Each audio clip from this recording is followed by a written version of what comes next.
قيل للإمام أحمد: الذي يموت على السنة يموت على الخير؟ فالتفت له قال: ما تقول؟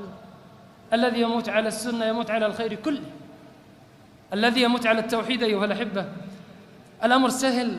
نعم، دين الله عز وجل دين ثقيل، لكن يسير على من يسره الله عز وجل عليه. أن توحد الله عز وجل وتأتي بأركان الإسلام وتؤمن بالله عز وجل، تصلي صلوات الجماعة في المساجد وتبتعد عن كبائر الذنوب بقدر الإمكان، فإن شاء الله تعالى إن مت على ذلك فأنت على خير وإلى خير، وأنت قد ذهبت إلى رب غفور قد توعدك بالرحمة والمغفرة والتجاوز عن سيئاتك. فاليوم الذي عنده توحيد فلتذهب كل الأموال وكل المناصب وكل الزوجات والسيارات والدنيا، مجرد أنه عنده هذا التوحيد فهو في خير وعلى خير.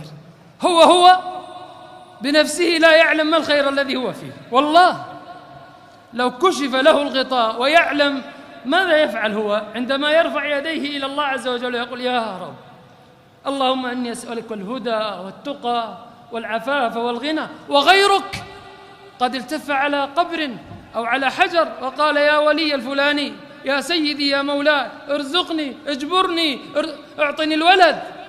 عند ذلك تعلم أي نعمة أنت فيها وأي اصطفاء واختيار قد اختارك الله عز وجل.